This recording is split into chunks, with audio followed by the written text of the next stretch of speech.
Première civilisation. La naissance de la vie urbaine.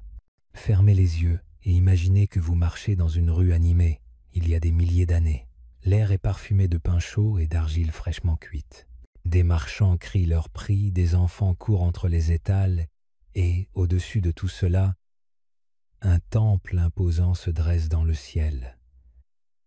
Ce n'est plus un simple village, c'est une ville. Et tout a commencé grâce à un changement décisif, la découverte du bronze. Lorsque les hommes découvrirent le bronze, leur vie changea radicalement. Ils ne vivaient plus seulement comme paysans ou chasseurs dispersés, mais commencèrent à se regrouper en villes permanentes, avec murailles, routes et marchés animés. C'est à cette époque que naquirent les premières grandes civilisations, organisées avec des dirigeants, des lois, des croyances partagées et un sens d'identité. Les habitants travaillaient ensemble pour cultiver, construire et commercer avec des terres lointaines. Les premières villes se développèrent près des rivières, sources d'eau et voies de transport. En Mésopotamie, entre le Tigre et l'Euphrate, Uruk et Ur abritaient des milliers de personnes vivant dans des maisons en briques, à l'ombre de temples et palais imposants. Chacun avait un rôle. Paysans, bâtisseurs, tisserands, potiers ou forgerons. Les marchés étaient colorés et animés, mêlant produits locaux et bien venus de loin, ainsi que idées et innovations. Avec la croissance des villes vinrent des règles et des dirigeants. D'abord chefs ou prêtres, puis rois et reines qui percevaient impôts, commandaient des armées, parfois menaient eux-mêmes les batailles. La religion dominait la vie urbaine. Dieu contrôlait la pluie, les récoltes, la santé et la guerre. Temples, offrandes et prêtres renforçaient l'autorité divine des souverains. L'écriture révolutionna ces sociétés. En Mésopotamie, commerçants et fonctionnaires gravaient des signes sur l'argile pour garder trace des échanges et des lois. Le cunéiforme évolua de simples dessins à des signes représentant sons et mots, permettant d'enregistrer l'histoire et partager des récits. Les villes devinrent mieux organisées, murailles, rues ordonnées, maisons, marchés et temples soigneusement disposés. À Uruk, 40 habitants vivaient autour de l'immense ziggoura, symbole de foi et de pouvoir. D'autres régions prospérèrent également, le long du Nil en Égypte, Mohenjo-Daro dans la vallée de l'Indus, et des villes fortifiées en Chine, avec palais et vases en bronze honorant les ancêtres. Vivre en ville posait de nouveaux défis, partager l'espace, résoudre les conflits, coopérer à grande échelle. Mais c'était aussi une chance unique. Apprendre, créer, inventer, assister à des fêtes, écouter des conteurs et former de futurs scribes. Les villes de l'âge du bronze étaient des lieux de travail, d'art et de culture où chaque individu contribuait à quelque chose de plus grand. L'âge du bronze n'était pas seulement une histoire de métal. C'était l'histoire de peuples qui s'unissaient pour construire quelque chose de plus grand qu'eux-mêmes. Pour la première fois, l'humanité vivait dans de véritables civilisations, des lieux où la culture, la politique, la religion et le commerce s'entremêlaient. Ces villes étaient les graines du monde que nous connaissons aujourd'hui. Et tout commença avec l'éclat du bronze dans les mains des hommes, bâtisseurs du temps. L'architecture monumentale. Imaginez entrer dans une cité antique et voir une immense tour de pierre ou une pyramide s'élever si haut qu'elle semble toucher les nuages. Qui a bâti ces géants? Et pourquoi avoir pris tant de risques pour qu'ils durent éternellement? À l'âge du bronze, les gens ne se contentaient pas de fabriquer des outils et des armes. Ils érigeaient aussi de grandes structures qui nous émerveillent encore aujourd'hui. Ces bâtiments n'étaient pas seulement des habitations ou des lieux de travail. C'étaient des monuments d'immenses ouvrages de pierre, de briques d'argile et de bronze, conçus pour durer toujours. Ils exprimaient la puissance, la foi et le savoir-faire humain. Quand nous les contemplons aujourd'hui, nous voyons l'histoire de l'âge du bronze inscrite dans leurs murs, leurs tours et leurs temples. Les premiers grands édifices apparurent en Mésopotamie, en Égypte et dans la vallée de l'Indus. Les habitants utilisaient des briques d'argile, de la pierre et du bois pour construire de vastes maisons, des palais et des temples. En Mésopotamie, les bâtiments les plus célèbres étaient les ziggourats. Ces hautes tours à degrés s'élevaient au-dessus de la ville. Chaque niveau était plus petit que celui en dessous, donnant à l'ensemble l'apparence d'un gigantesque escalier vers le ciel. Tout en haut se trouvait un temple, où les prêtres pensaient pouvoir se rapprocher des dieux. Les ziggourats n'étaient pas seulement des édifices religieux, elles étaient le symbole de la puissance de la cité. En bâtir une nécessitait des années de travail acharné, des milliers d'ouvriers et une organisation rigoureuse. Seuls les dirigeants les plus puissants pouvaient lancer un tel projet. Ainsi, lorsqu'on voyait une ziggoura, on ne voyait pas seulement un temple, on voyait la force du roi et la fierté de la ville. Imaginer entrer dans la cité et la voir dominer l'horizon, c'était sans doute comme franchir la porte du domaine des dieux. En Égypte, l'histoire était similaire, mais les bâtiments étaient encore plus grands. Les Égyptiens construisaient d'immenses temples et pyramides en pierre. Ils étaient dédiés à leurs dieux et à leurs pharaons. La plus célèbre est la grande pyramide de Gizeh, encore debout aujourd'hui. Construite avant le cœur de l'âge du bronze, elle fut imitée et admirée pendant des siècles.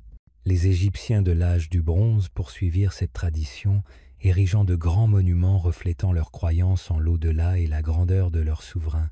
Les temples égyptiens étaient couverts de sculptures, de peintures et de statues. Certaines représentaient des dieux et des déesses.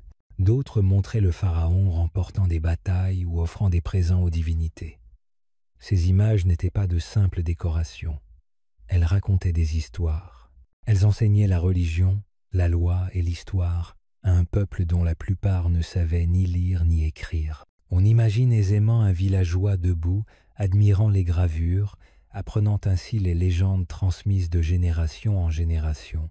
Dans la vallée de l'Indus, on bâtissait aussi de grandes villes aux édifices solides. Harappa et Mohenjo-Daro avaient de larges rues, de solides murailles et des espaces dédiés aux bains publics et aux rassemblements. Leurs bâtiments étaient faits de briques soigneusement calibrées, preuve d'un grand sens de l'organisation.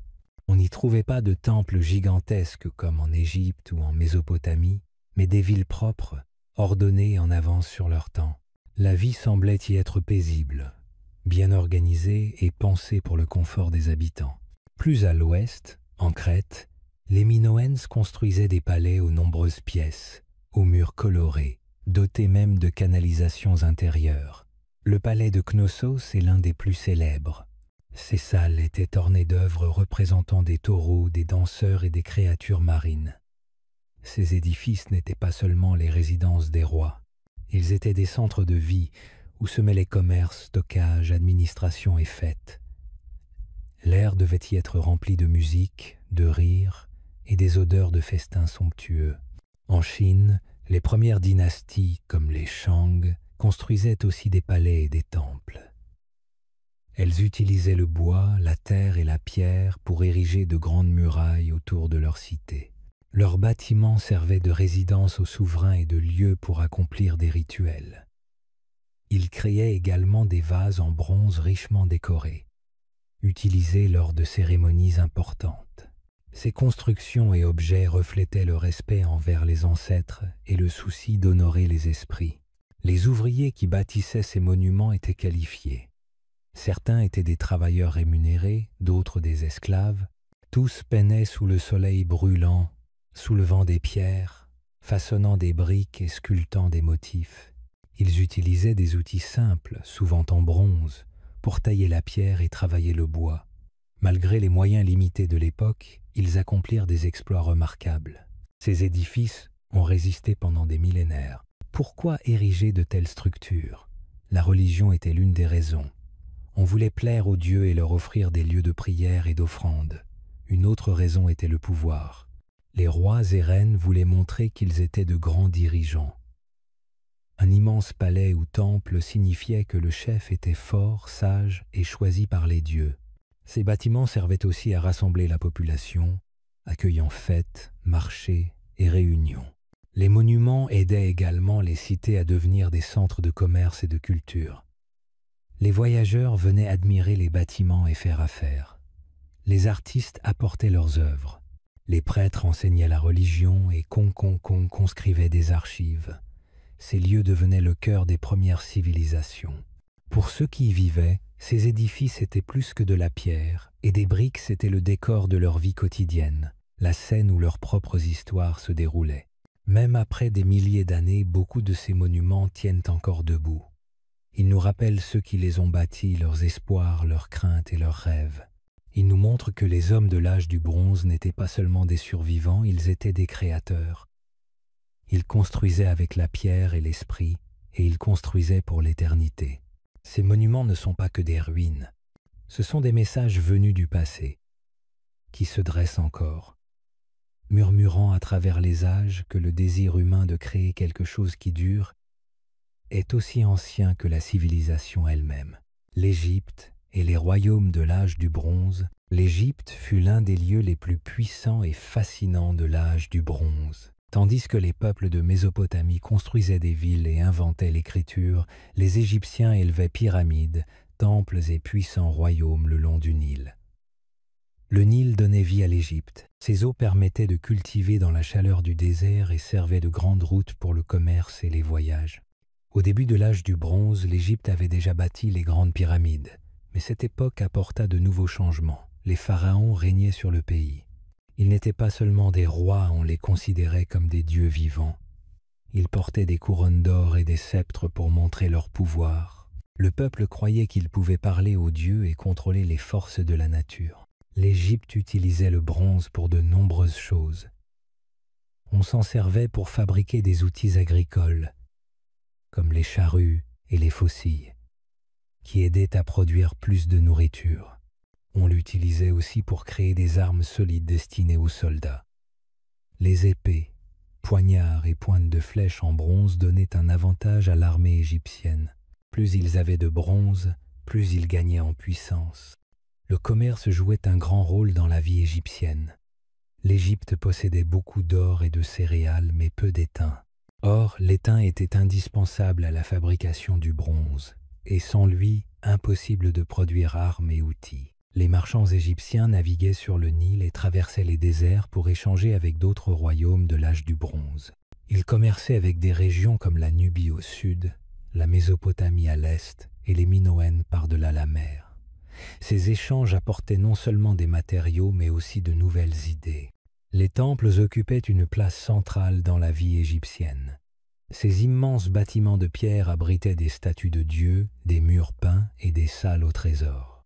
Les prêtres y travaillaient et se chargeaient des offrandes quotidiennes. Ils pensaient qu'en offrant des présents aux dieux, ceux-ci protégeraient l'Égypte. Des outils en bronze servaient à sculpter les statues et à construire certaines parties des temples. Parfois, des statues de dieux en bronze étaient placées à l'intérieur. L'Égypte comptait aussi de nombreux artisans qualifiés, bâtisseurs, artistes, métallurgistes. Certains participaient à la construction de temples et de tombeaux monumentaux. D'autres fabriquaient de magnifiques objets comme des miroirs en bronze, des bijoux ou des outils. Ces artisans vivaient souvent dans des villages spécialisés près des chantiers. L'un d'eux, Deir el-Médina, a été retrouvé par les archéologues et nous révèle beaucoup sur la vie quotidienne en Égypte ancienne. L'âge du bronze vit aussi l'ascension de femmes puissantes en Égypte. Certaines reines gouvernèrent lorsque leur mari ou leur fils mourait. La plus célèbre est sans doute la reine Hatshepsut. Elle portait une fausse barbe, comme les pharaons masculins, et guida l'Égypte à travers une période de paix et de prospérité commerciale. Elle fit même construire l'un des plus beaux temples d'Égypte, encore debout aujourd'hui. Mais la vie n'était pas facile pour tous. La plupart des Égyptiens étaient des paysans ou des ouvriers. Ils vivaient dans de petites maisons en briques de terre et travaillaient dur sous le soleil. Ils payaient des impôts, donnaient une partie de leur récolte au temple et servaient le pharaon quand il le demandait. Pourtant, ils avaient aussi leurs chansons, leurs jeux et leurs traditions familiales qui apportaient de la joie à leur quotidien. L'Égypte avait aussi des ennemis. D'autres royaumes convoitaient son or et ses terres. L'Égypte forma donc de puissantes armées. Des chars tirés par des chevaux traversaient le désert et les soldats s'entraînaient avec des armes en bronze. L'une des plus grandes batailles de l'âge du bronze fut celle de Kadesh, entre l'Égypte et les Hittites. Elle se termina par le premier traité de paix connu au monde, preuve que même les grands royaumes devaient apprendre à partager le pouvoir. Au nord, les Hittites régnaient sur une partie de l'actuelle Turquie. C'étaient de farouches guerriers et d'habiles bâtisseurs. Comme l'Égypte, ils utilisaient le bronze pour fabriquer armes, outils et objets précieux. Ils commerçaient, concluaient des alliances et faisaient parfois la guerre. Mais ils respectaient l'Égypte, et il arrivait que les deux royaumes s'échangent lettres et cadeaux. De l'autre côté de la mer, les Minoens construisaient des palais sur des îles comme la Crète. Leurs bâtiments étaient colorés, ornés de représentations de dauphins, de taureaux et de danseurs. Ils ne formaient pas de grandes armées comme les Égyptiens ou les Hittites, mais possédaient de puissants navires et sillonnaient la mer pour commercer. L'âge du bronze fut une époque de grands royaumes. L'Égypte se tenait fière parmi eux, brillante d'or et riche en histoire. Ses temples et ses tombeaux sont encore debout aujourd'hui. Le peuple d'Égypte grava ses noms dans la pierre, façonna des statues de ses dieux et bâtit pour l'éternité. Avec le bronze dans leurs mains et la foi dans leur cœur, ils modelèrent un monde qui continue de captiver notre imagination. Mythes, dieux et vie après la mort. Les religions de l'âge du bronze. À l'âge du bronze, les hommes observaient le monde qui les entourait, le soleil, les étoiles, les rivières, les tempêtes, et se posaient de grandes questions. D'où venons-nous? Que se passe-t-il après la mort? Qui contrôle la pluie, les récoltes et les crues?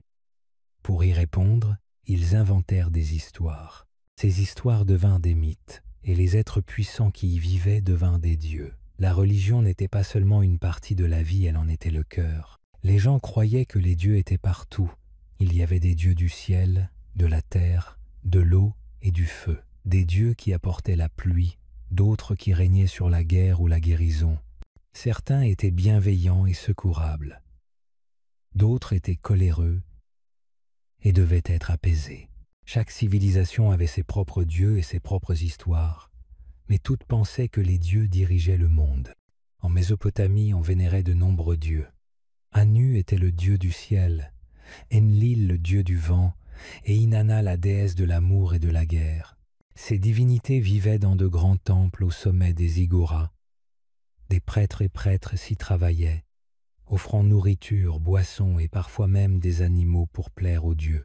On croyait que si les dieux étaient satisfaits, la ville serait en sécurité, les récoltes prospéreraient et les ennemis resteraient à distance. La religion en Mésopotamie faisait partie de chaque aspect de la vie. Il existait des prières pour les naissances, les récoltes, les voyages et même pour les rêves. Les rois affirmaient souvent qu'ils régnaient parce que les dieux les avaient choisis.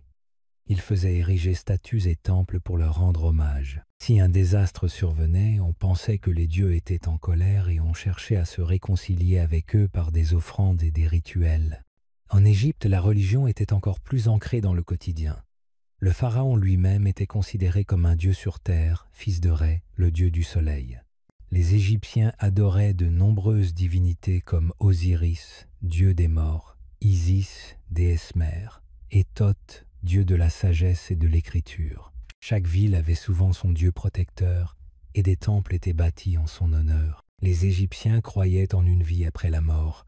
Ils pensaient qu'à leur décès, les hommes voyageaient vers un autre monde. Pour y parvenir, leur corps devait être préservé, d'où la pratique de la momification. Les morts étaient enterrés avec de la nourriture, des outils, des bijoux et même de petites statues pour les aider dans l'au-delà. Le livre des morts était une collection de prières et de formules magiques destinées à guider l'âme à travers les dangers du monde souterrain.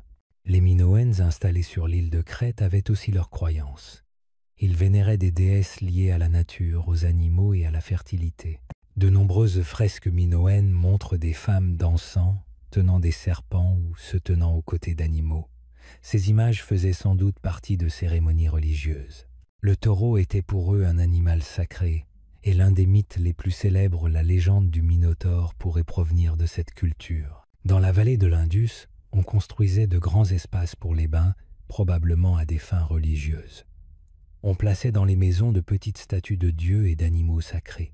Même si leur écriture n'a pas encore été déchiffrée, les archéologues pensent que la religion jouait un rôle central dans leur vie. De nombreux sceaux représentent une figure assise entourée d'animaux.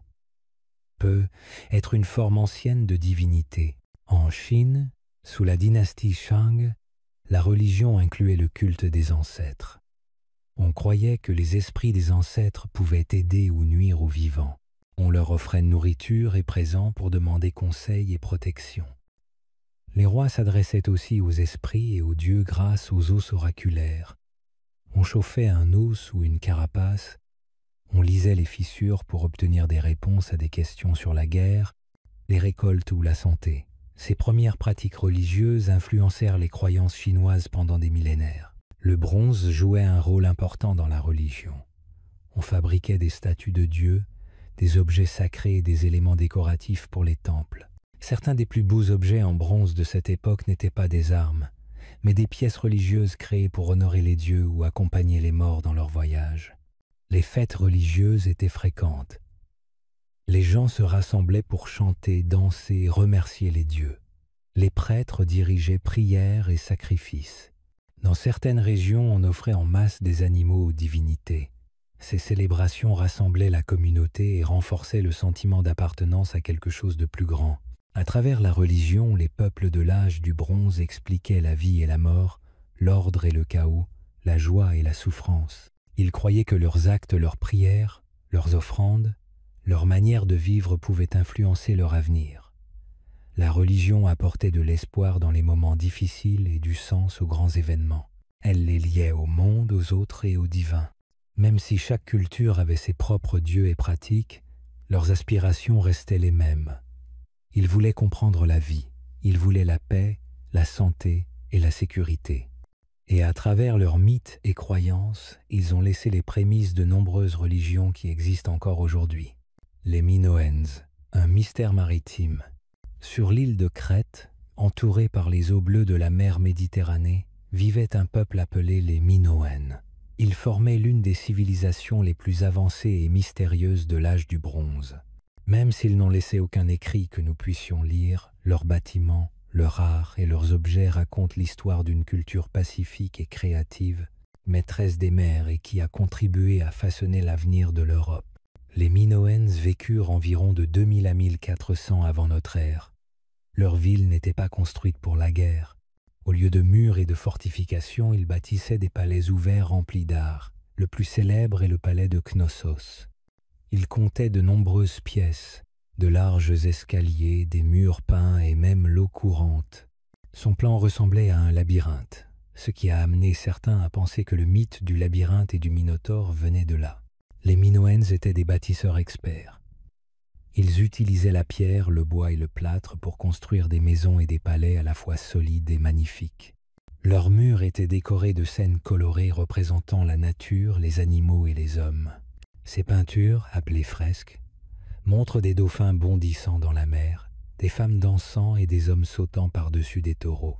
Ces images sont pleines de mouvement et de vie, à l'opposé de l'art plus rigide et sérieux d'autres cultures de l'âge du bronze. L'un des aspects les plus fascinants des Minoens était leur amour de la mer. Ils construisaient des navires solides et devinrent de puissants commerçants.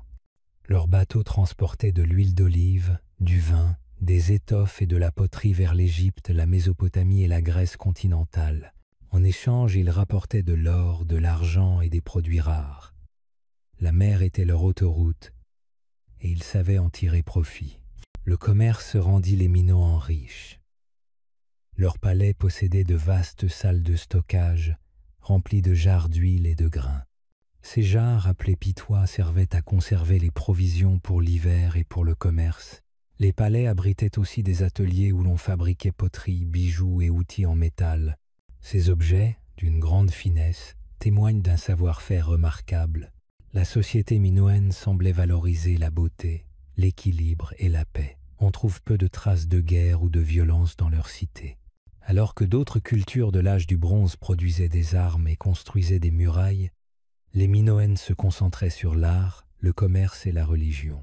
Cela ne signifie pas qu'ils étaient faibles, mais ils avaient peu, être une autre vision du pouvoir. La religion tenait une place importante chez les Minoens. De nombreuses statues et peintures montrent des femmes dirigeant des cérémonies. Ils adoraient peu être une déesse mère ou une déesse de la nature. Les serpents étaient aussi des symboles importants, souvent représentés dans les mains de prêtresses. Les taureaux étaient sacrés également. Une image célèbre montre une personne sautant par-dessus un taureau peut être une cérémonie religieuse ou un jeu. Les Minoens avaient aussi développé un système d'écriture appelé linéaire A, mais que nous ne savons toujours pas lire. Cela rend leur histoire encore plus mystérieuse. Vers 1450 avant notre ère, tout changea. Les palais furent détruits par le feu et la civilisation minoenne commença à disparaître. Personne ne sait exactement pourquoi. Une théorie évoque l'éruption gigantesque du volcan de Terra, aujourd'hui Santorin, qui aurait provoqué un immense tsunami et obscurci le ciel. Cela aurait gravement affaibli les Minoens. D'autres pensent qu'ils furent envahis par des peuples venus du continent, probablement les Mycéniens. Peut être que les deux causes se sont combinées. Après leur chute, les Mycéniens prirent le contrôle de la Crète et reprirent de nombreuses idées minoennes. Ils copièrent leur art et leur écriture et construisirent des palais similaires. Ainsi, la culture minoenne survécut, même si le peuple avait disparu. Aujourd'hui encore, le mystère des Minoens fascine. Les archéologues continuent d'explorer leurs ruines, à la recherche d'indices. Chaque morceau de poterie, chaque mur peint nous en apprend un peu plus. Ce que nous savons, c'est que les Minoens furent l'une des premières grandes cultures d'Europe. Ils ont créé de la beauté, dominé la mer et vécu avec joie et raffinement. Bien que leur nom soit perdu et leurs mots illisibles, leur esprit vit encore dans l'art qu'ils ont laissé derrière eux. Les Minoens nous rappellent que même dans un passé lointain, les hommes pouvaient bâtir, rêver et vivre avec grâce au bord des vagues. Les Mycéniens, guerriers et rois, après le déclin des Minoens, un autre peuple prit leur place, les Mycéniens. Installés sur la Grèce continentale, les Mycéniens, à la différence des pacifiques Minoens, étaient des guerriers. Leurs cités étaient construites comme des forteresses, avec de solides murailles et de hautes tours. Ils furent les premiers Grecs, et beaucoup pensent que leurs histoires ont contribué à façonner plus tard les mythes des dieux et des héros que nous connaissons aujourd'hui. Les Mycéniens vécurent entre 1600 et 1100 av. J.C., autour de la puissante cité de Mycène. Perchés sur une colline, ces murs étaient si épais que les Grecs d'époque classique croyaient qu'ils avaient été construits par des géants. À l'intérieur se trouvaient palais, habitations, ateliers, tombes royales pleines d'or. Les rois mycéniens régnaient sur leurs terres, collectaient impôts et tributs et conduisaient leurs armées. Leurs palais étaient décorés de peintures de lions, de batailles et de chasse, et autour d'eux gravitaient scribes, artisans et serviteurs. Ils étaient souvent considérés comme des intermédiaires entre les dieux et leur peuple. Les Mycéniens utilisaient le linéaire B, une écriture déchiffrée qui enregistrait surtout commerce, impôts et inventaire. Ils étaient aussi d'excellents métallurgistes, fabriquant épées, armes, bijoux et armures. Leurs guerriers combattaient en groupes serrés, souvent sur des chars tirés par des chevaux, et étaient honorés pour leur courage, surtout s'ils mouraient au combat. Le commerce reliait Mycène à l'Égypte, aux Hittites et aux Minoens, exportant poterie, huile et textiles en échange d'or et de cuivre. Les tombes royales, comme la trésorerie d'Atrée, témoignent de leur richesse. Les rois y étaient enterrés avec masques d'or, armes et trésors pour l'au-delà, dont le fameux masque d'Agamemnon. Leur histoire inspira les poèmes grecs, comme l'Iliade et l'Odyssée d'Homère, avec rois, héros et guerres légendaires, notamment la guerre de Troie. Vers 1100 av.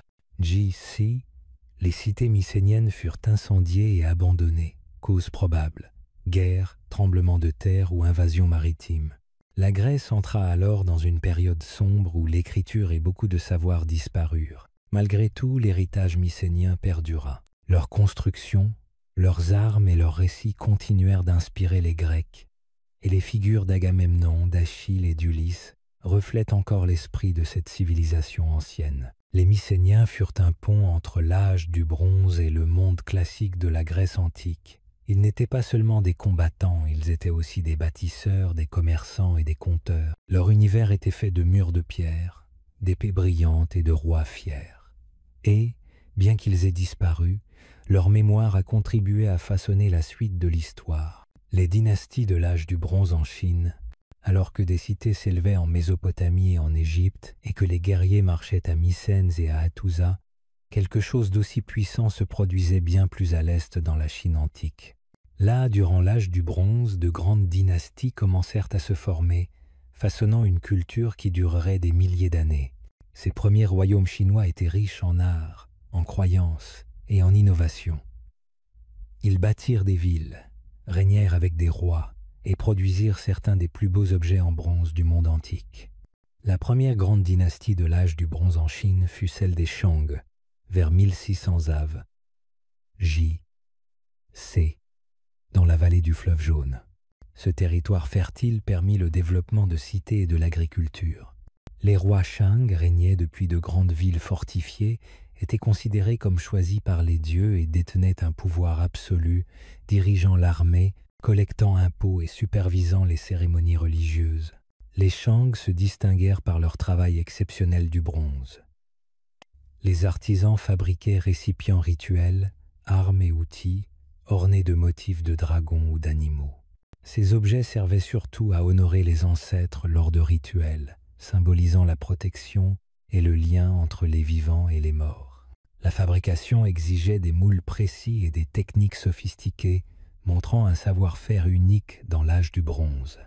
L'écriture fut un autre aspect majeur de leur civilisation. Les Shang gravaient des symboles sur des os et carapaces de tortues appelés os oraculaires pour prédire l'avenir.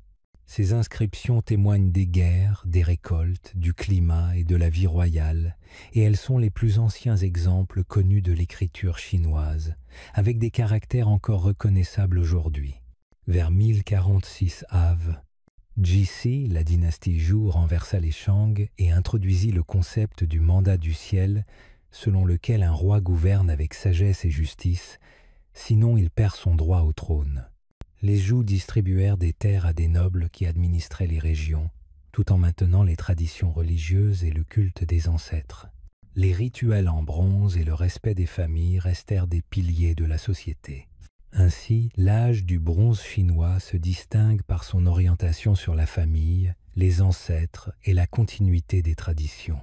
Les Shang et Zhou bâtirent des villes, développèrent l'écriture et créèrent des œuvres en bronze remarquables, posant les bases de la civilisation chinoise et des courants de pensée qui émergeront plus tard. L'histoire de la Chine à l'âge du bronze est une histoire de croissance, de croyance et de savoir-faire. Des os oraculaires aux dragons de bronze, les peuples des dynasties Shang et Zhou ont laissé un héritage qui a duré des millénaires et qui influence encore le monde aujourd'hui. La civilisation de la vallée de l'Indus, les cités silencieuses, dans le nord-ouest du sous-continent indien, près du fleuve Indus, s'éleva durant l'âge du bronze une civilisation remarquable. Aujourd'hui, on l'appelle la civilisation de la vallée de l'Indus. Cette culture ancienne exista approximativement entre 2600 et 1900 av. G. C. et fut l'une des plus vastes et avancées de son époque. Mais, contrairement à l'Égypte ou à la Mésopotamie, les habitants de l'Indus n'ont laissé aucun texte lisible. Leurs cités sont muettes, leurs dirigeants inconnus et leur religion demeure un mystère. Pourtant, leurs réalisations parlent d'elles-mêmes à travers les ruines qu'ils ont laissées. La vallée de l'Indus, autour de 2600-900 av., J.C. abritait deux villes majeures, Harappa et Mohenjo-Daro.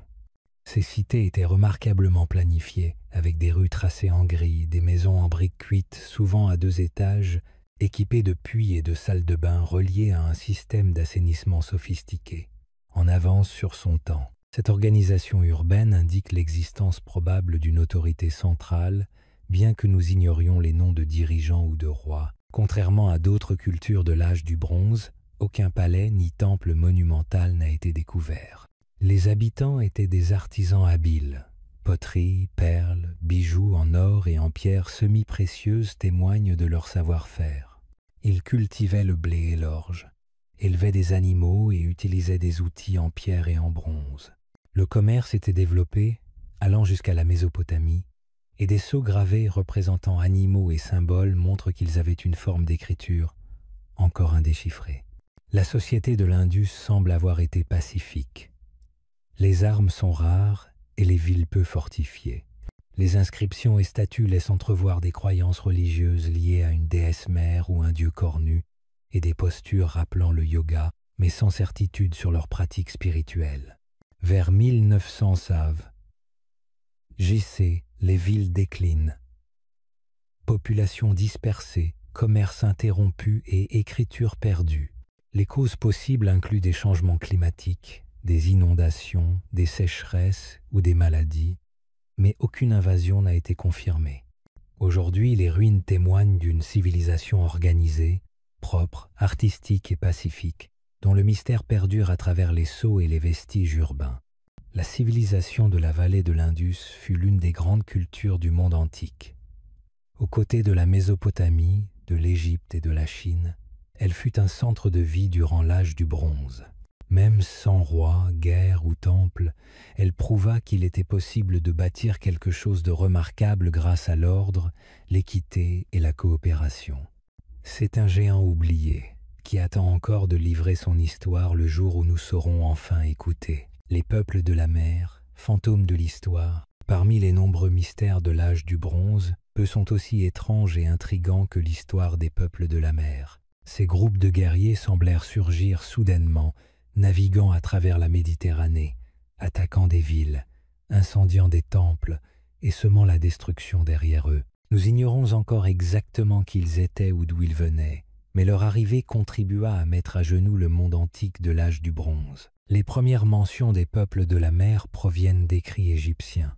Des pharaons comme Ramsès II et Ramsès III ont laissé sur les murs de pierre des récits de grandes batailles, menées sur mer comme sur terre. Ces textes parlent d'ennemis venus du nord par bateau, apportant la guerre jusqu'au rivage d'Égypte.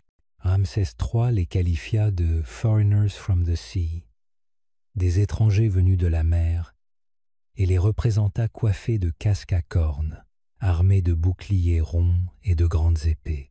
Ces assaillants attaquèrent l'Égypte vers 1200 av. JC, à une époque où de nombreuses grandes cités de l'âge du bronze étaient déjà en déclin. Ils ne se contentaient pas de combattre l'Égypte. Ils frappaient aussi l'Empire hittite, Chypre, le Levant et même certaines cités grecques. Dans certains cas, les peuples de la mer ne se bornaient pas au pillage. Ils s'installaient, prenant possession des villes et des terres agricoles. Mais qui étaient-ils? C'est là tout le mystère. Les Égyptiens nommèrent certaines tribus, les Cherdènes, les Pélézètes, les Djekkers et les Déniens. Certains de ces noms rappellent des peuples ultérieurs. Ainsi, les Pélézètes pourraient correspondre aux Philistins installés plus tard près de l'ancien Israël. Les Déniens pourraient être liés à une tribu évoquée dans les premiers mythes grecs. Mais rien n'est sûr. Les peuples de la mer n'ont laissé aucun texte, et les traces matérielles qu'ils ont laissées sont difficiles à interpréter. Une hypothèse est que les peuples de la mer ne formaient pas un groupe unique, mais un ensemble de tribus se déplaçant en même temps. Certains auraient été des réfugiés, chassés de chez eux par la guerre, la sécheresse ou la famine. D'autres étaient être d'anciens soldats ou des pirates cherchant de nouvelles terres à conquérir. Alors que les empires de l'âge du bronze s'affaiblissaient, ces groupes virent une occasion de frapper. Les archéologues ont trouvé des traces de destruction soudaine dans de nombreuses cités méditerranéennes de l'époque. À Ougarit et à Hattusa, incendies et effondrements se sont produits brutalement. Il ne s'agissait pas de déclin lent mais de fin violente. Les peuples de la mer pourraient avoir contribué à cette vague de destruction, accélérant la chute de l'ancien ordre et répandant le chaos. Leurs attaques ne visaient pas seulement à piller or et nourriture. Ils semblaient aussi chercher des terres. Ils arrivaient avec familles, animaux et outils. Dans certaines régions, ils bâtirent de nouveaux foyers et y vécurent pendant des générations. Ce fut une nouvelle forme d'invasion, non seulement piller, mais remplacer l'ancienne culture par une nouvelle. La bataille la plus célèbre entre l'Égypte et les peuples de la mer eut lieu sous Ramsès III. Lors d'un grand affrontement naval, l'armée égyptienne les repoussa près du delta du Nil. Les bas-reliefs montrent des navires s'entrechoquant, des archers tirant depuis les ponts et des combats au corps à corps dans l'eau. Ramsès se proclama vainqueur et l'Égypte survécut, mais de justesse. Elle ne retrouva jamais sa pleine puissance. Ailleurs, les peuples de la mer semblèrent l'emporter. L'empire hittite disparut. De nombreuses cités grecques furent détruites ou abandonnées. Les routes commerciales qui reliaient le monde de l'âge du bronze furent rompues. Les systèmes complexes d'écriture, de gouvernement et d'échange qui avaient fait la force de l'époque s'éteignirent. Encore aujourd'hui, les peuples de la mer demeurent une énigme. Leur histoire est racontée presque exclusivement par leurs ennemis, surtout les Égyptiens. Nous ignorons comment ils se nommaient eux-mêmes, quelles étaient leurs croyances ou s'ils planifièrent leurs attaques, ou bien s'ils furent simplement poussés par la faim et les catastrophes. Ils sont comme des ombres dans l'histoire, réels, mais difficiles à distinguer. Leur impact, lui, est indéniable.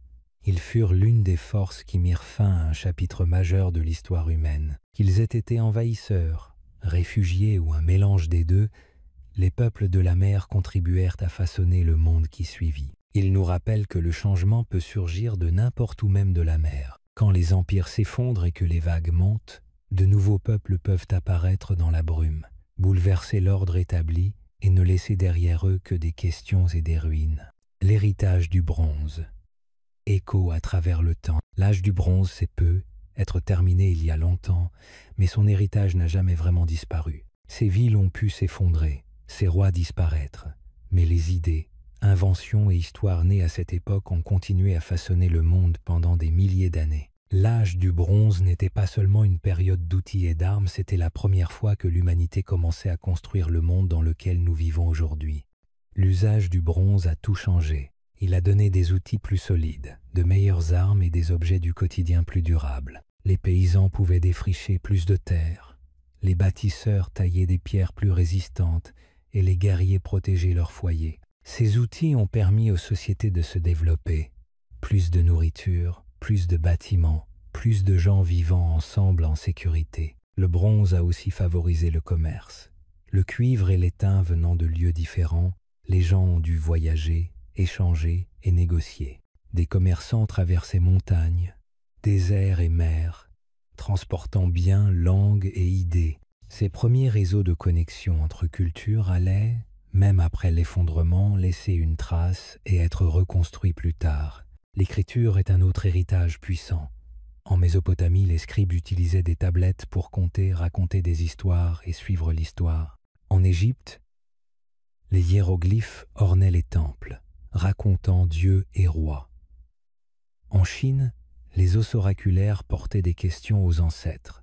L'écriture permettait de se souvenir à travers le temps, de transformer les histoires en histoires et donner du pouvoir aux idées. Sans elle, le monde moderne des livres, des lois et du savoir n'aurait pas existé. L'âge du bronze a aussi vu naître les villes. Avant, les gens vivaient en village, mais maintenant apparaissent des rues organisées, des bâtiments planifiés, des espaces publics et de grandes populations. Vivre et travailler ensemble en grand nombre nécessitait gouvernement, lois et croyances partagées, des idées toujours au cœur des villes modernes. La religion a pris de nouvelles formes. Temples, mythes et croyances en des dieux qui façonnaient le monde apparaissent. Beaucoup de religions modernes trouvent ici leurs racines.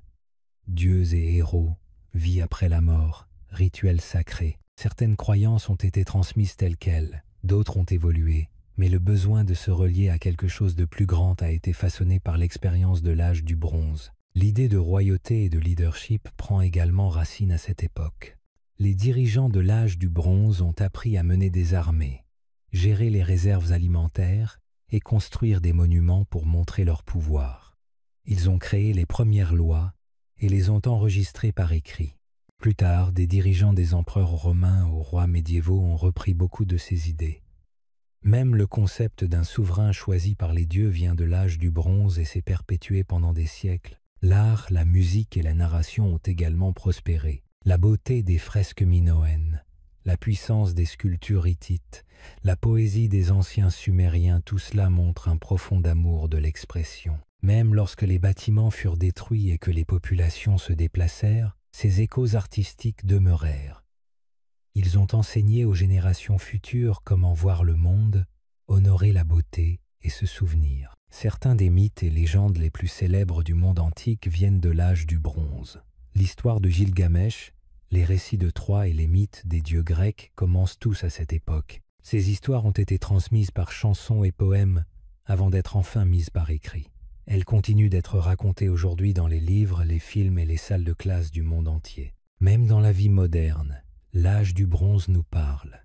Les archéologues étudient ces ruines pour comprendre comment vivaient les gens. Les musées exposent ces trésors épais en bronze, tablettes d'argile, bijoux en or.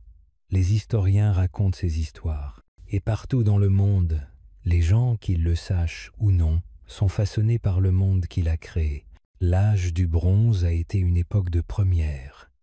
Les premières grandes villes, les premiers empires, les premiers mots écrits et les premières connexions entre terres lointaines. Il a appris à l'humanité à construire, organiser, commercer, se battre, adorer et rêver. Il a laissé derrière lui plus que du métal. Il a laissé les fondations même de la civilisation. Ainsi, même si l'âge du bronze s'est terminé il y a longtemps, ses échos résonnent encore dans tous les coins de notre monde. Dans chaque loi écrite, chaque ville bâtie, chaque histoire racontée, il y a une petite voix venue de ce passé lointain qui murmure « Nous étions là, nous avons commencé ce voyage. » De l'âge du bronze et au-delà, un monde en mutation, l'âge du bronze n'a pas été seulement une époque de métaux et de rois puissants. C'était un tournant dans l'histoire de l'humanité. C'était l'époque où les gens ont commencé à vivre dans des villes, à écrire des histoires, à construire des empires et à se connecter avec d'autres à travers le monde. Mais, comme toutes les choses, il a pris fin. Et de cette fin est né quelque chose de nouveau. Le monde ne s'est pas arrêté, il a changé. Alors que l'âge du bronze s'éteignait, les gens entraient dans une période de lutte et de reconstruction. Les grandes cités qui avaient autrefois dominé le monde étaient maintenant des ruines silencieuses. Les palais avaient disparu, l'écriture avait disparu dans certains endroits, les réseaux commerciaux s'étaient effondrés, mais les gens n'ont pas abandonné. À travers les terres from la Grèce à la Chine, de l'Égypte à la Mésopotamie, les villages redevenaient le centre de la vie. Peu à peu, un nouveau type de monde a commencé à se dessiner. Un monde construit sur le fer plutôt que sur le bronze. Les outils en fer étaient plus difficiles à fabriquer, mais le métal était plus facile à trouver. Avec le temps, les gens ont appris à bien l'utiliser. Les outils agricoles en fer ont permis de produire plus de nourriture. Les armes en fer ont donné naissance à de nouvelles armées. Ce nouveau matériau ne changeait pas seulement les outils, il a aidé à changer l'équilibre du pouvoir. Les anciens empires sont tombés, mais de nouveaux sont apparus. En Mésopotamie, les Assyriens, puis les Babyloniens, ont créé de puissants royaumes grâce au fer, à l'écriture et à la guerre. En Égypte, même si le pouvoir déclinait, les traditions perduraient. En Inde et en Chine, de nouvelles dynasties ont commencé à se former, portant avec elles la sagesse et les croyances des temps anciens. En Grèce, une renaissance tranquille se préparait. Après la chute des Mycéniens, les petits villages devenaient plus solides. Les gens ont commencé à raconter des histoires de héros et de dieux, des histoires comme celles d'Achille, d'Ulysse et d'Hélène. Ces récits seraient un jour écrits dans de grands poèmes comme l'Iliade et l'Odyssée, gardant la mémoire de l'âge du bronze vivante dans la légende. Le commerce a recommencé petit à petit. Les gens traversaient les mers, construisaient des navires et ouvraient des routes. Ils échangeaient des biens, des idées et des cultures. Peu à peu, l'écriture est revenue. De nouveaux alphabets ont été créés, de nouvelles langues ont été parlées et enregistrées. Les connaissances perdues commençaient à renaître, mais ce n'étaient pas seulement les outils et le commerce qui changeaient. Les idées des gens sur le monde évoluaient aussi. Ils ont commencé à se poser de grandes questions sur la vie, les dieux et le sens des choses. De nouvelles façons de penser allaient bientôt apparaître. À l'Est, des philosophies comme le confucianisme et le taoïsme allaient façonner la Chine.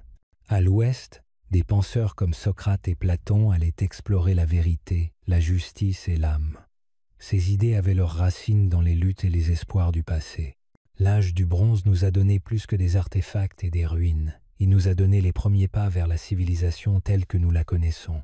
Il a montré que les gens pouvaient travailler ensemble pour construire quelque chose de durable, qu'ils pouvaient utiliser le métal, la pierre et le feu pour façonner leur monde, qu'ils pouvaient raconter des histoires qui résonneraient pendant des milliers d'années.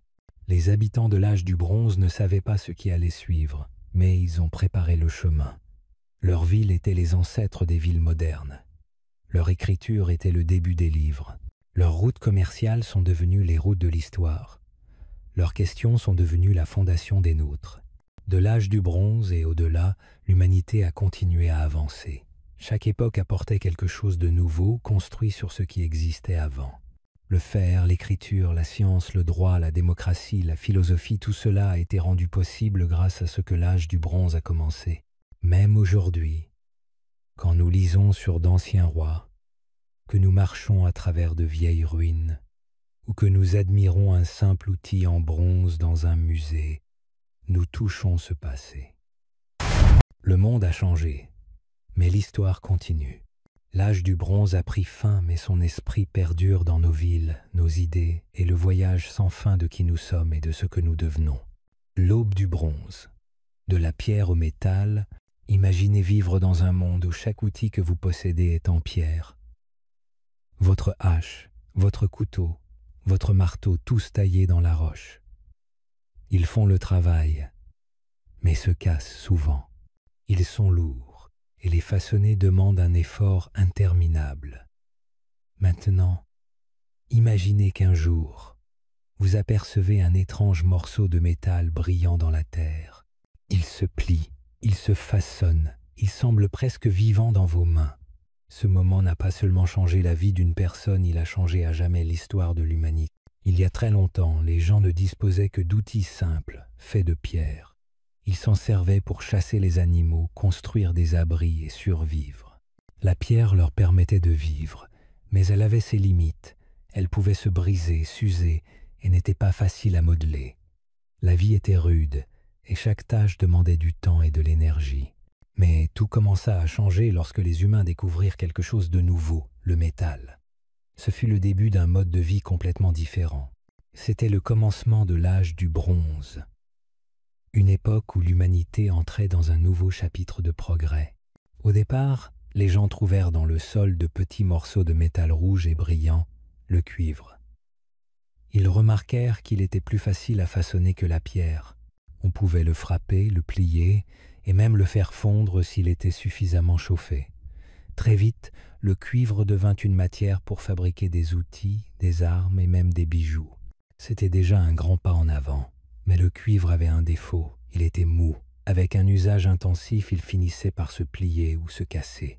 Puis survint l'une des découvertes les plus importantes de toute l'histoire. Les hommes découvrirent qu'en mélangeant le cuivre avec un autre métal appelé étain, ils créaient quelque chose de totalement nouveau, le bronze. Le bronze était solide, bien plus que le cuivre. Il gardait sa forme, restait tranchant et durait beaucoup plus longtemps. La première fois que cela arriva fut probablement un accident. Lorsque quelqu'un fit fondre du minerai de cuivre contenant déjà un peu d'étain. Mais une fois que les gens virent à quel point c'était solide, ils commencèrent à expérimenter et à apprendre à le produire volontairement. Ce nouveau métal changea tout. Une charrue en bronze pouvait briser une terre dure bien plus vite. Une hache en bronze pouvait couper du bois en moins de coups. Les chasseurs pouvaient fabriquer des pointes de flèches plus acérées, et les guerriers portaient des épées et des boucliers plus solides. Même les artisans en profitèrent. Le bronze pouvait être modelé en magnifiques statues, en bijoux détaillés et en objets sacrés. Pour beaucoup, ces créations en bronze devinrent des symboles de richesse, de pouvoir et de savoir-faire. Certains devinrent des spécialistes du travail du bronze. Ces métallurgistes étaient admirés et respectés. Ils savaient où trouver le cuivre et l'étain, comment les extraire, comment construire d'immenses foyers et comment verser le métal en fusion dans des moules. C'était un travail dangereux et difficile, mais leur savoir-faire donnait naissance à des outils et des trésors qui façonnaient des communautés entières. L'âge du bronze ne commença pas partout au même moment. Au Moyen-Orient, il débuta vers 3300 av. J.C. en Chine. Il arriva plus tard, mais partout où il apparut, il transforma la vie. Les villes grandirent, le commerce augmenta et les dirigeants gagnèrent en pouvoir.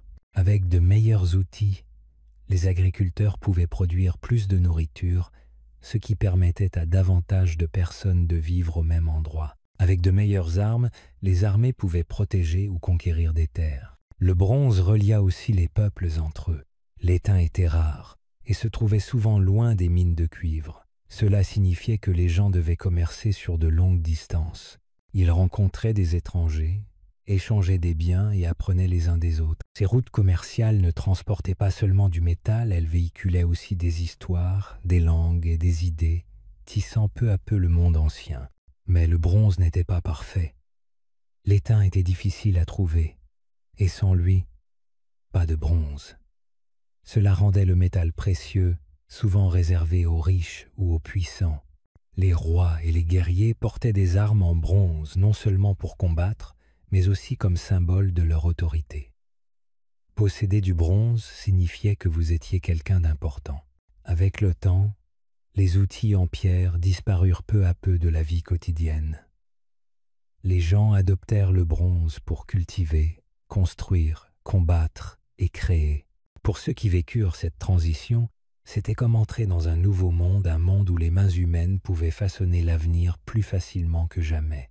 Le passage de la pierre au bronze peut nous sembler minime aujourd'hui, mais pour nos ancêtres, c'était un bond en avant qui transforma leur existence. Il changea leur façon de travailler, de se battre, d'échanger et de rêver. Et sans lui, le cours de l'histoire humaine aurait peut-être été très différent. Les outils du pouvoir, armes, armures et contrôle. À l'âge du bronze, les batailles ne se gagnaient pas seulement à la force des muscles, elles se remportaient grâce au métal. Une épée étincelante pouvait décider du sort d'un royaume, et une seule charge de char pouvait changer l'histoire à jamais. Le bronze ne servait pas qu'à cultiver ou construire, il changeait aussi la guerre. Pour la première fois, les hommes avaient des armes solides et résistantes. Les lames pouvaient trancher bois, cuir et os, et les soldats portaient épées, lances et boucliers en bronze.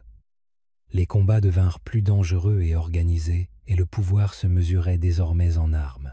Les armées se professionnalisèrent. Des soldats s'entraînaient au lieu de travailler la terre, certains combattaient sur des chars rapides et meurtriers, capables de semer la peur avant même le début de la bataille. Les dirigeants comprirent vite qu'avoir du bronze signifiait pouvoir. Protéger ses murs, agrandir son territoire, intimider ses rivaux.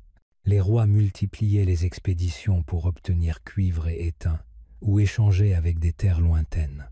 Le bronze servait aussi à imposer l'ordre.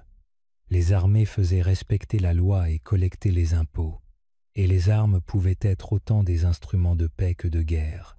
Les dirigeants arboraient parfois des épées et boucliers richement décorés, symboles de puissance et de prestige, tandis que certains objets cérémoniels impressionnaient sans jamais combattre. Même dans la mort, rois et guerriers étaient enterrés avec leurs armes, comme pour prolonger leur autorité dans l'au-delà. Le bronze représentait richesse et influence. Statues, portes de temples, hôtels ou décorations montraient la puissance d'une cité et impressionnaient alliés et ennemis. Certaines armes étaient cachées ou offertes aux dieux, comme en témoignent les dépôts retrouvés par les archéologues, encore tranchants après des milliers d'années. Mais ce pouvoir avait un prix. La guerre détruisait des foyers, séparait des familles, réduisait certains peuples en esclavage. Des cités s'effondraient pendant que d'autres s'élevaient, et la vie des gens ordinaires était façonnée par l'ambition de ceux qui possédaient les épées les plus aiguisées. Pourtant, ce fut l'âge de la puissance du bronze. Des épées étincelantes aux boucliers solides, des armures protectrices aux chars rapides, ces outils ne se contentaient pas de gagner des batailles, ils façonnaient le destin de civilisations entières. Ils étaient plus que du métal. Ils étaient les instruments mêmes qui gravèrent l'histoire dans le monde. La parole écrite, l'invention de l'écriture. Imaginez un monde où rien n'est jamais consigné par écrit, pas de livres, pas de cartes, pas de lois sur papier. Si vous vouliez retenir une histoire, vous deviez la raconter encore et encore, en espérant que personne n'oublie un détail. Puis, à l'âge du bronze, quelque chose se produisit et changea l'histoire de l'humanité à jamais. Les hommes découvrirent un moyen d'emprisonner les mots dans l'argile, de faire durer les idées pendant des milliers d'années. Ce n'était pas seulement un nouvel outil, c'était la naissance de la mémoire elle-même, le moment où l'homme apprit à parler à l'avenir. L'un des plus grands changements de l'âge du bronze fut l'invention de l'écriture. Avant cela, tout passait par la parole. histoire, loi, souvenir. Mais la mémoire peut se tromper et les récits se déforment. Les hommes avaient besoin d'un moyen plus fiable pour garder des traces et transmettre le savoir. L'écriture naquit d'abord en Mésopotamie, vers 3200 av. J.C. les Sumériens voulaient suivre le commerce grains, animaux, tissus et dessiner des objets sur de l'argile avec un stylet. Ces dessins évoluèrent en cunéiforme, un système où des symboles représentaient sons et idées. Seuls quelques scribes savaient lire et écrire, après des années d'apprentissage. Ils tenaient registres, lettres et récits, reliant paroles et mémoire éternelle. L'écriture transforma la société. Les rois pouvaient établir des lois et envoyer des ordres, les marchands comptaient leurs biens, et les prêtres enregistraient prières et cérémonies.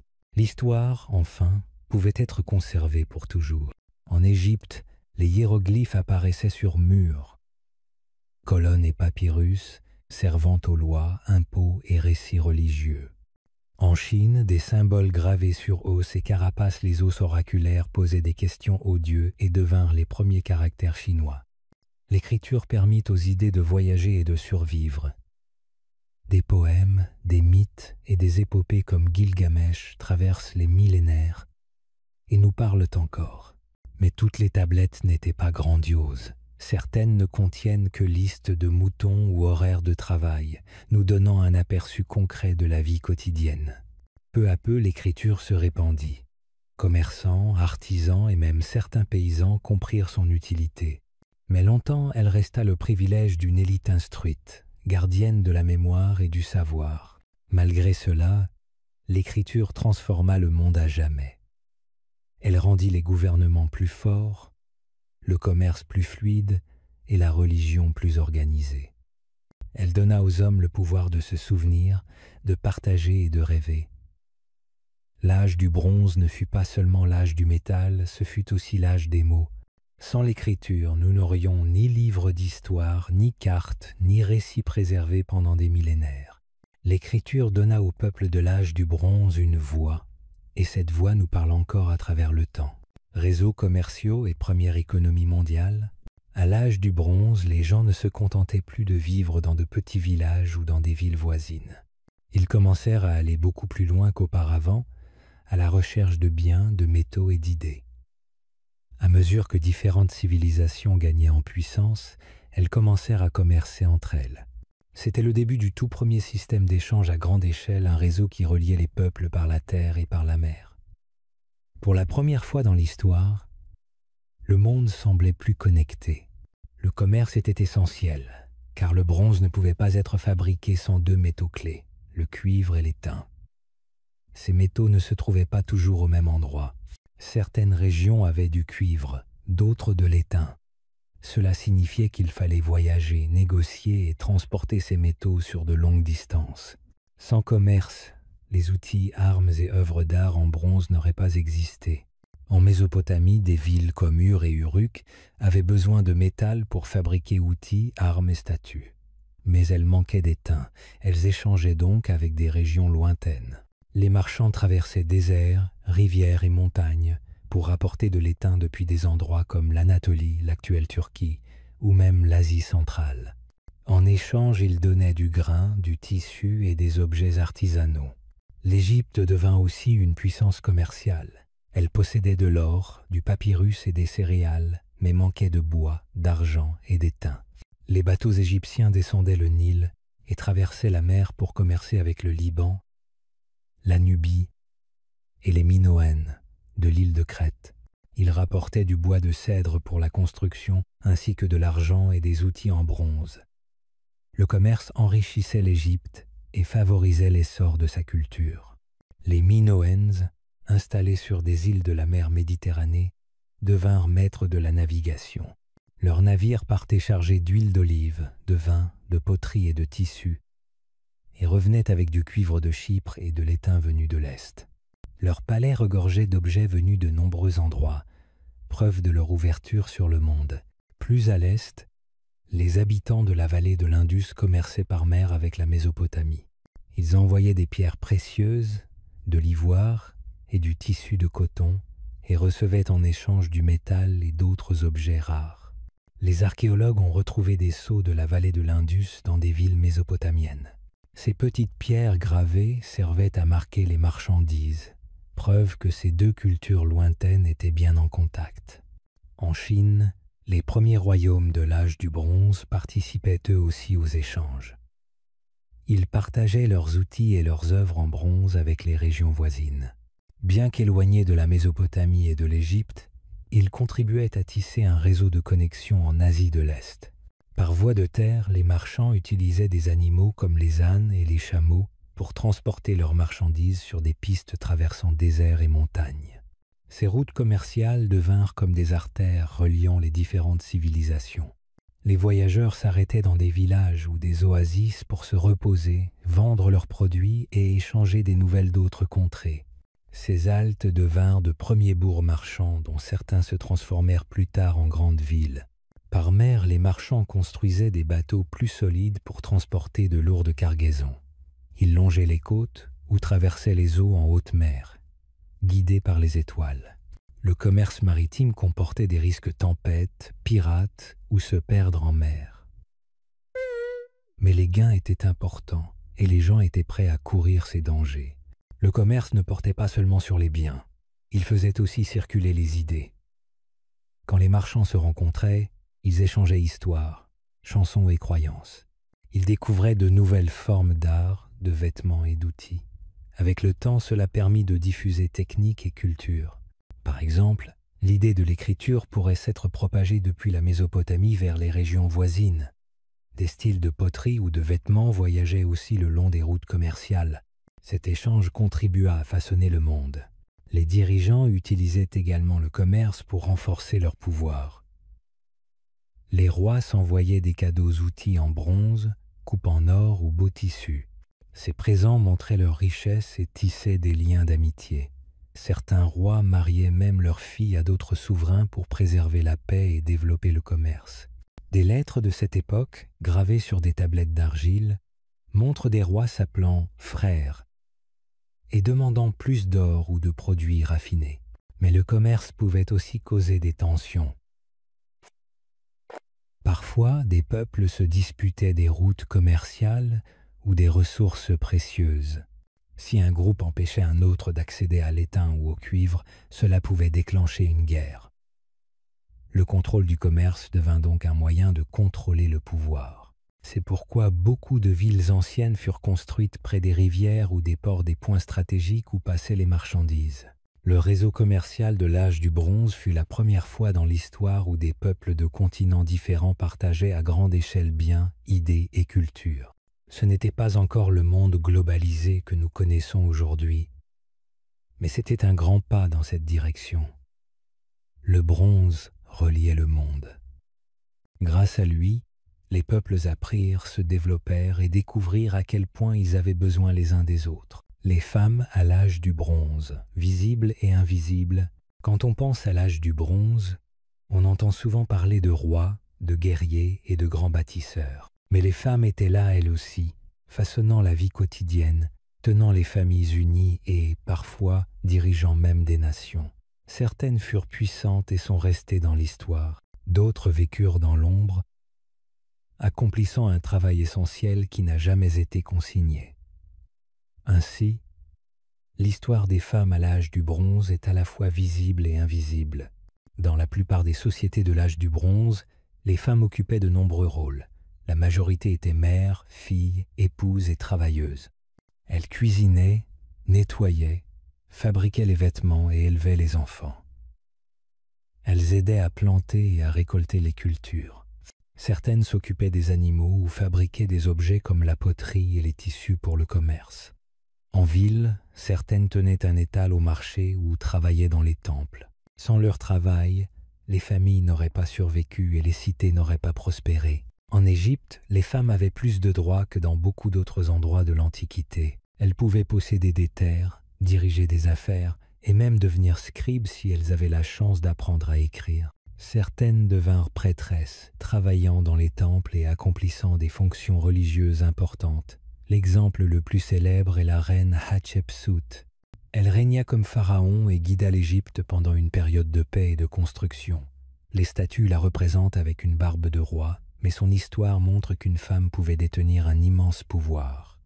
En Mésopotamie, les femmes étaient généralement responsables de la maison, mais certaines ne se limitaient pas à ce rôle. Elles travaillaient comme tisserandes, brasseuses ou marchandes. Quelques-unes étaient même médecins ou scribes. Les lois de Babylone évoquent les droits des femmes. Elles pouvaient posséder des biens et participer à des affaires. Mais, dans la plupart des cas, elles restaient sous l'autorité de leur mari ou de leur père. Dans la vallée de l'Indus, nous n'avons que peu d'écrits.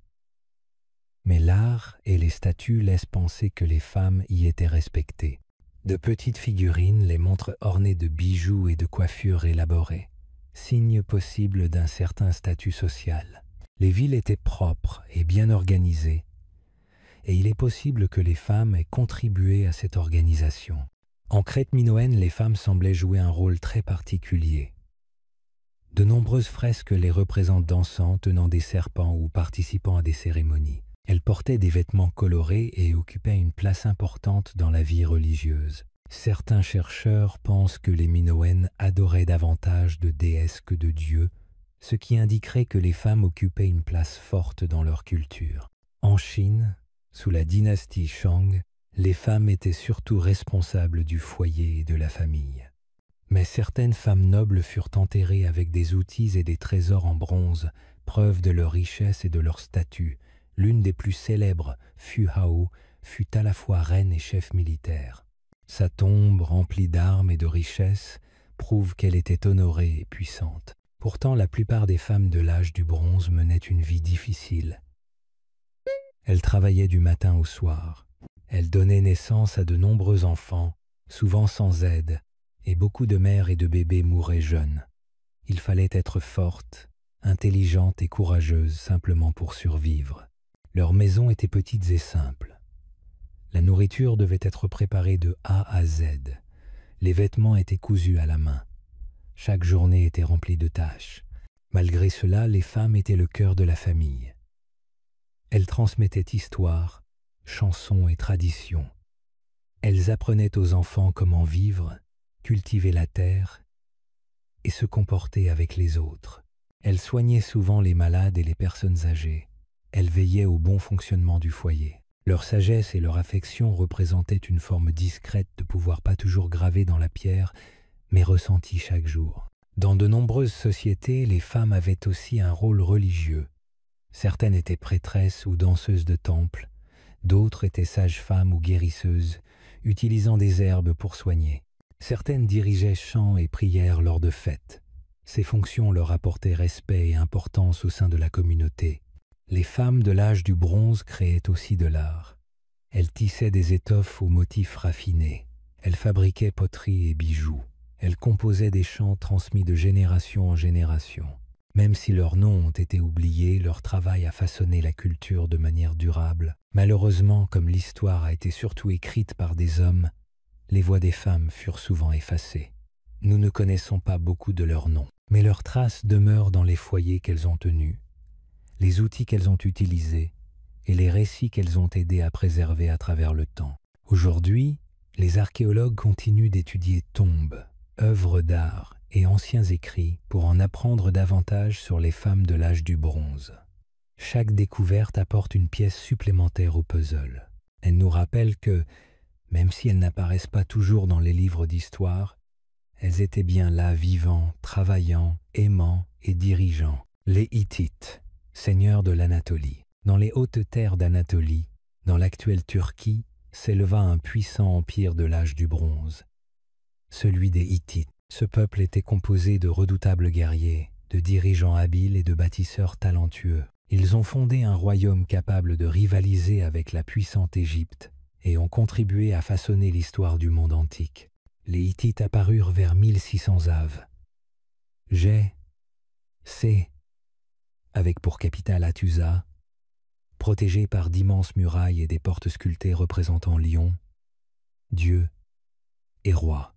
La ville symbolisait à la fois le pouvoir, l'ordre et la fierté du royaume. Bien que l'âge du bronze dominât encore, les Hittites expérimentèrent le fer, ce qui leur donna plus tard un avantage militaire. Leurs armées utilisaient des chars solides et des armes tranchantes, se déplaçant rapidement sur les terrains difficiles et remportant souvent les batailles grâce à leur organisation et leur discipline. Mais les Hittites n'étaient pas seulement des guerriers, ce furent aussi des dirigeants avisés et de fins diplomates. Ils concluaient des traités, rédigeaient des lois et correspondaient avec des puissances comme l'Égypte, Babylone ou la Syrie. Le traité de Kadesh, conclu avec l'Égypte, est le premier traité de paix écrit connu. Certaines lettres royales, y compris celles de reines, témoignent de l'importance des femmes dans la diplomatie et la religion. Le royaume possédait sa propre langue et son écriture, conservée sur des tablettes d'argile. Ces documents vont des plans de guerre aux accords commerciaux, en passant par des récits et des mythes,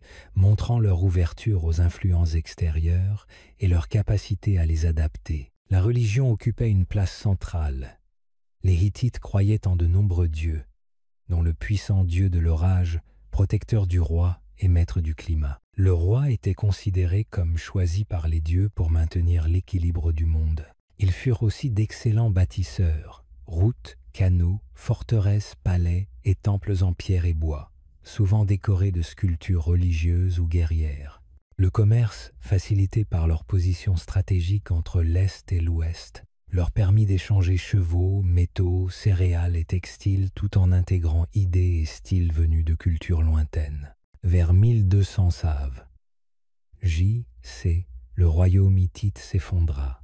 Villes attaquées, commerce paralysé, écriture oubliée, Hattusa incendiée et abandonnée.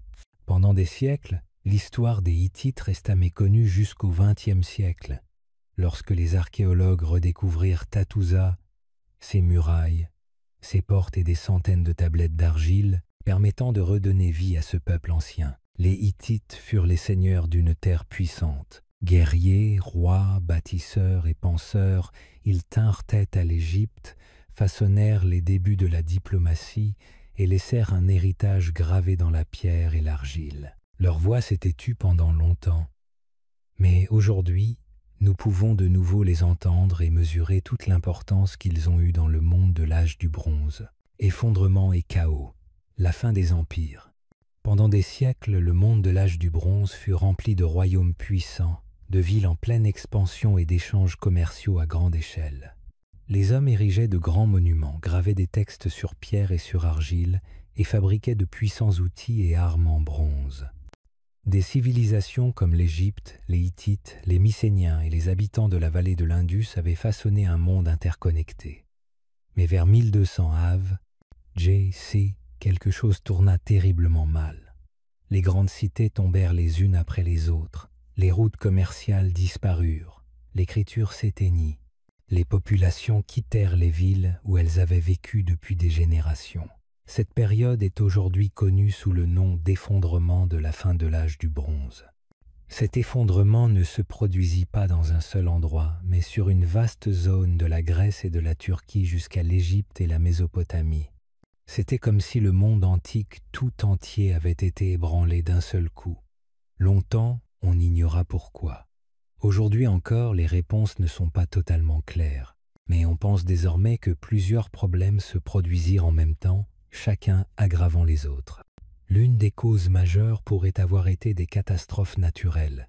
Des indices montrent que des tremblements de terre frappèrent certaines régions de la Méditerranée orientale. Ces secousses purent détruire des villes, des barrages et des routes.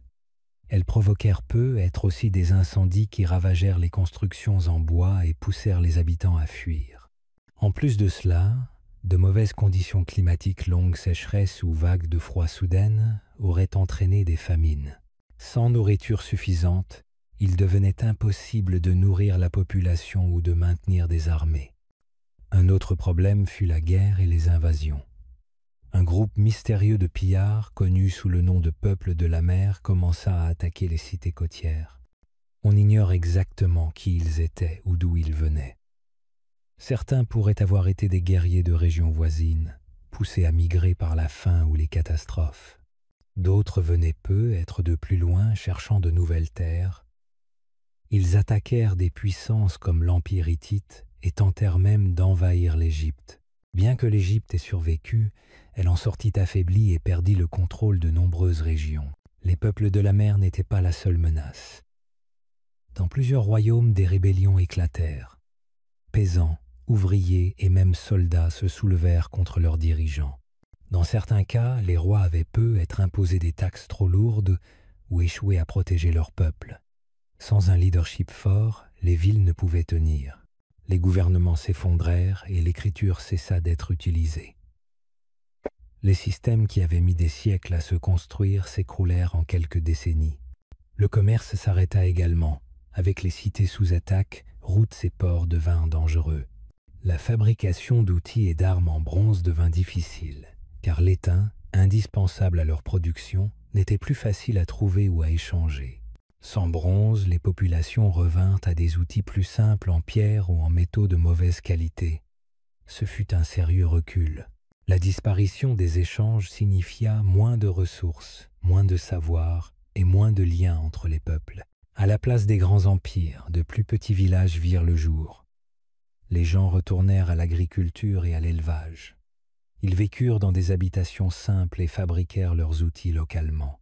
Dans beaucoup de régions, l'écriture disparut et de nombreuses connaissances furent perdues. Les historiens appellent cette époque un âge sombre, une période de déclin pour la culture, le savoir et les structures politiques. Mais tout ne disparut pas. Certaines histoires survécurent. En Grèce, les récits de la guerre de Troie et des exploits de guerriers furent transmis oralement. Plus tard, ils seraient consignés dans des épopées comme l'Iliade et l'Odyssée. En Égypte, bien que le pouvoir se soit affaibli, les temples et monuments restèrent debout.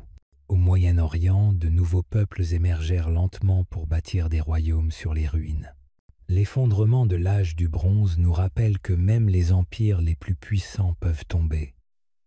Il montre à quel point le monde antique était interconnecté et combien cette connexion était fragile. Quand le commerce, la nourriture, le leadership et la paix se désintégrèrent en même temps, même les plus grandes cités ne purent survivre. Ce ne fut pas seulement la fin d'une civilisation, mais la fin d'un mode de vie tout entier.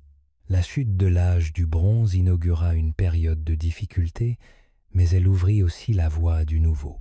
Dans les siècles qui suivirent, le fer remplaça le bronze, et de nouvelles idées se propagèrent à travers les terres. Cet effondrement apporta le silence dans les villes et la peur parmi les peuples, mais il marqua aussi le début d'un nouveau chapitre de l'histoire humaine, un chapitre façonné par la survie, le changement et les leçons du passé. Survie et adaptation. La vie après l'effondrement, quand les grandes villes de l'âge du bronze sont tombées, le monde ne s'est pas éteint, mais il a changé.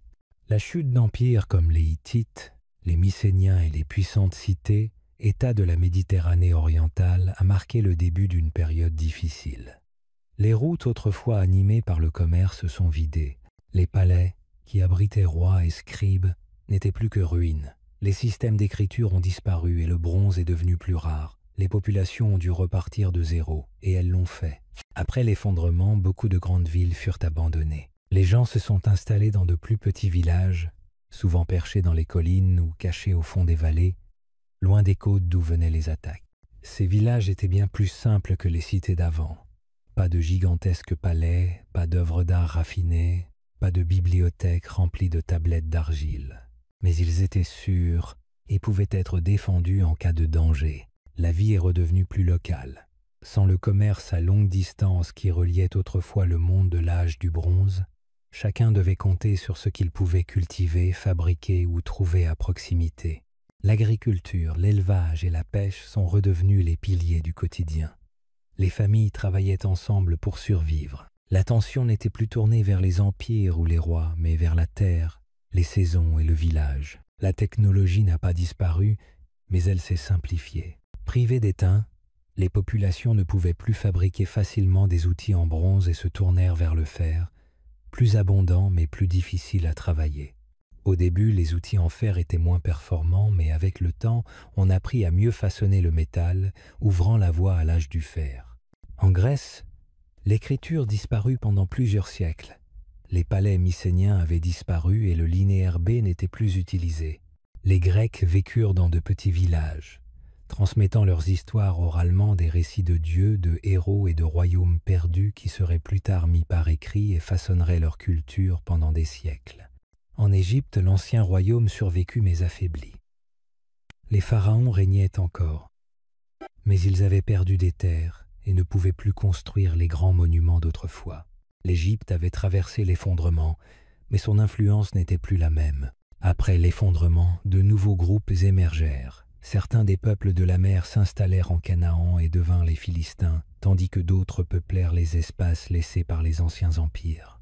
À l'est, de nouvelles puissances comme les Assyriens puis les Perses se développèrent, apprenant du passé tout en créant leurs propres méthodes de gouverner et de combattre. La vie religieuse s'adapta elle aussi. Sans grands temples ni gouvernements centraux, les rituels devinrent locaux. Les familles et petites communautés priaient à la maison ou dans de petits sanctuaires. Certaines croyances changèrent, d'autres restèrent proches des anciennes traditions, mais le besoin de sens et d'espoir ne disparut jamais. Même avec tant de pertes, les populations ne renoncèrent pas. Elles apprirent à vivre avec moins, reconstruisirent lentement, créant de nouveaux outils, de nouvelles histoires et de nouvelles façons de vivre. Le changement fut progressif, mais la patience, le travail et la volonté de survivre firent renaître la vie culturelle et matérielle. Cette période est parfois appelée l'âge sombre, non pas parce que tout était mauvais, mais parce que nous savons peu de choses. Les listes de rois et les chroniques disparurent, mais les gens plantaient des graines réelles et culturelles qui allaient refleurir. L'histoire montre qu'après chaque chute, il y a un renouveau. Après l'âge du bronze, le monde vit naître les grandes civilisations classiques, Grèce, Rome, Perse, toutes bâties sur les leçons et souvenirs de l'âge du bronze. Même dans les villages calmes et oubliés, les gens se souvenaient. Ils se rappelaient les grandes cités. Ils se rappelaient les épées brillantes en bronze. Ils se rappelaient les dieux, les histoires et l'ascension comme la chute des rois puissants. Ils les racontaient à leurs enfants. Et leurs enfants les racontaient à leur tour. Ainsi, l'esprit de l'âge du bronze a continué de vivre non seulement dans les ruines ou les statues brisées, mais aussi dans le cœur et les espoirs de ceux qui vinrent après. Bronze et identité, qui étaient ces gens? L'âge du bronze était rempli de grandes villes, d'outils étincelants, de rois puissants et d'histoires anciennes, mais derrière tout cela, il y avait les gens. Pas seulement les dirigeants ou les guerriers, mais les hommes, femmes et enfants du quotidien qui vivaient, travaillaient et rêvaient. Ils sont souvent oubliés dans l'histoire, mais ils en étaient le cœur. Pour comprendre l'âge du bronze, il faut se demander qui étaient ces gens. En quoi croyaient-ils? Comment se percevaient-ils? Dans le monde de l'âge du bronze, l'identité était façonnée par de nombreux éléments. La famille, le métier, la terre, la langue, la religion et la communauté. La plupart des gens vivaient dans des villages ou des petites villes. Ils étaient paysans, éleveurs, potiers, bâtisseurs, commerçants ou soldats. La vie était dure, mais pleine de sens. Chacun avait un rôle à jouer. Les enfants aidaient dans les champs ou aux tâches domestiques. Les femmes cuisinaient, tissaient et s'occupaient des autres. Les hommes chassaient, combattaient ou travaillaient la terre. Mais ces rôles pouvaient changer selon le lieu et l'époque. Dans des villes comme Ur ou Thèbes, l'identité pouvait aussi venir du métier. On pouvait être scribe, formé à la lecture et à l'écriture. On pouvait être marchand, commerçant en tissus, épices ou métaux. On pouvait être prêtre, diriger les cérémonies et entretenir les temples des dieux. Si vous travailliez pour le palais, votre statut pouvait être plus élevé. Si vous étiez serviteur ou ouvrier, la vie pouvait être plus difficile, mais votre rôle restait important. La famille était tout à l'âge du bronze. La plupart des gens vivaient en grande famille. Les anciens étaient respectés et les jeunes apprenaient de leurs parents et grands-parents. Les noms et les traditions se transmettaient de génération en génération. L'ascendance comptait. Dans de nombreuses cultures, on croyait que les ancêtres veillaient sur eux et pouvaient les guider. Les sanctuaires, offrandes et rituels faisaient partie du quotidien. Honorer sa famille était aussi une manière de reconnaître sa propre place dans le monde. Les systèmes de croyances façonnaient également l'identité.